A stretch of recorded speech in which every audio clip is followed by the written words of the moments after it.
Kontrobersya si Ombudsman Merceditas Gutierrez matapos pumasa sa Kamara ang reklamong impeachment na inihain laban sa kanya. May basehan ba mga paratang na nilabag ng Ombudsman ang tiwalang ipinagkaloob sa kanya ng publiko?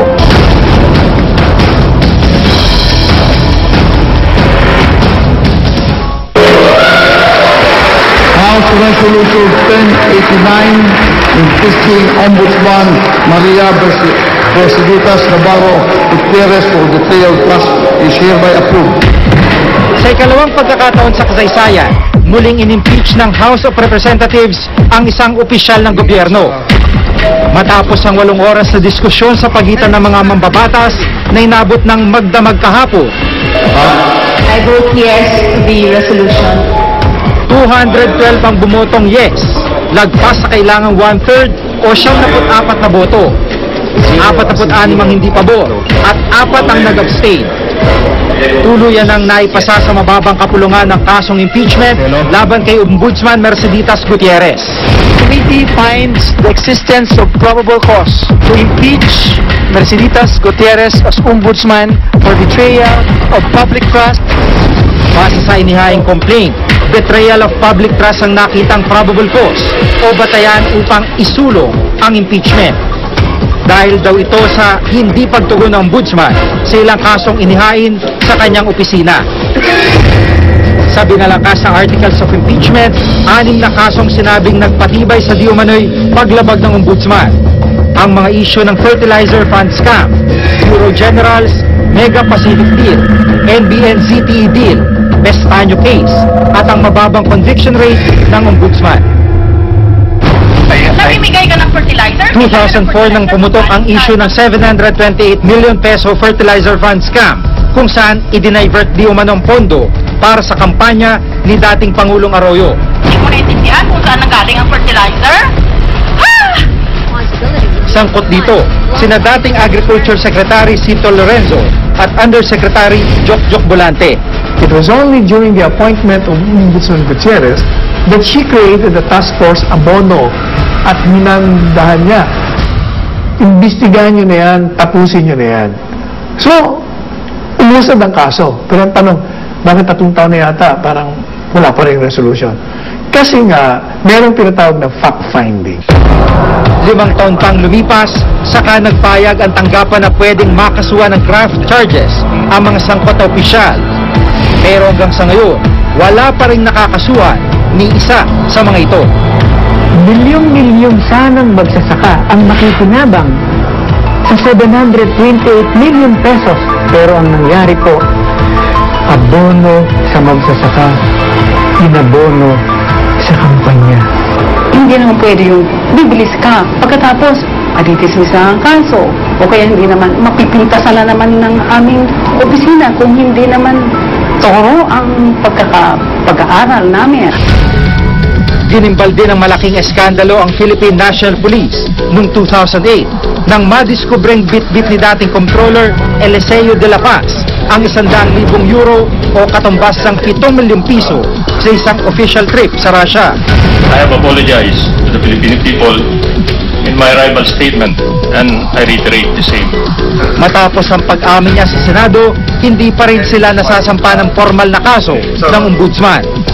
Sa halip ay suspendido lamang ang iba pang kabila sa mga tinawag na Euro Generals.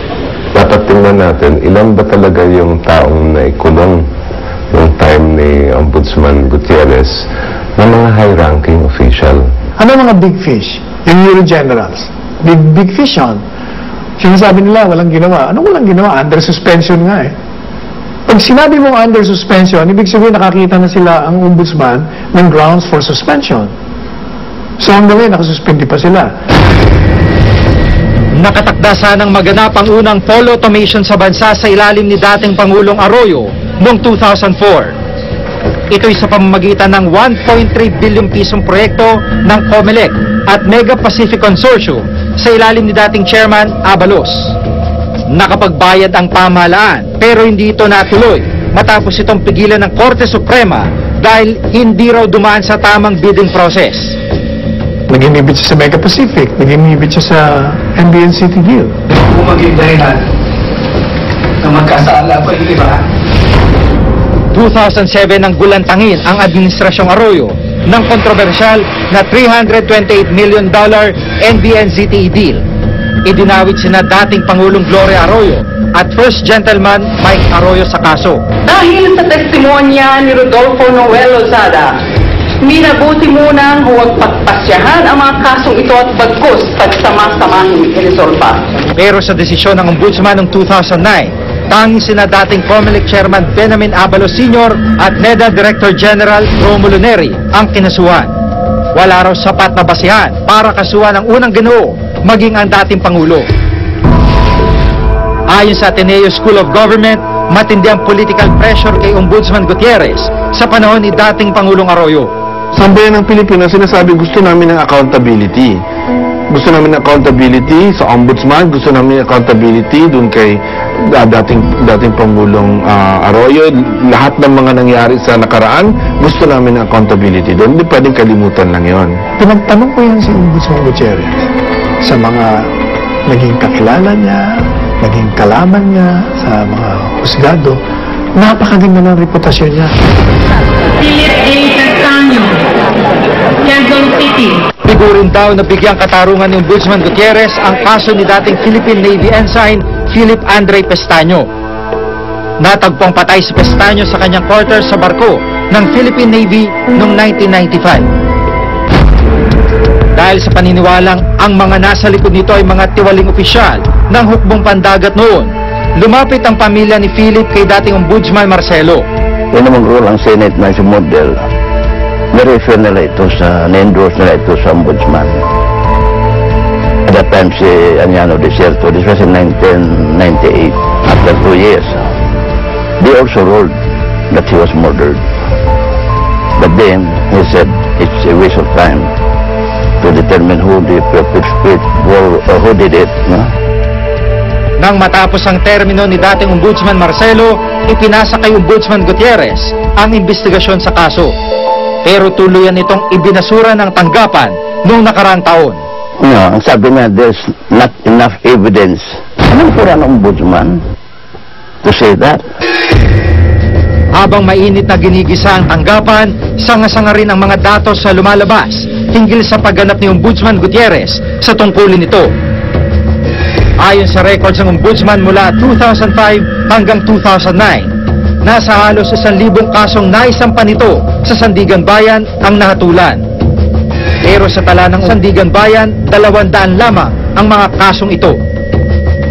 Kung ikukumpara naman ang conviction rate ng Ombudsman Gutierrez, isang opisyal lamang ng gobyerno kada taon ang nahatulan sa termino ni Ombudsman Gutierrez.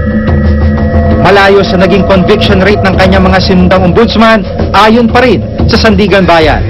Malinaw na talagang hindi na aksyonan ang napakaraming kaso. Hindi lamang yung 6 na kaso na idinulog sa House of Representatives, kundi pag talagang tinignan mo ang track record ng ombudsman, talagang mediocre, kumbaga talagang mahina. Mahirap dito sa atin pagka nag-imbestiga ka, harassment. Pag hindi ka naman nag-imbestiga, delay and betrayal of public trust. Pero para kay Ombudsman Gutierrez, pamumulitika lang daw ang dahilan sa pagpapabilis ng Kongreso sa kanyang kaso. A house that stands on the rights of an individual by hammering through the impeachment proceedings is no different from a kangaroo court. Politika talaga ito, di ba?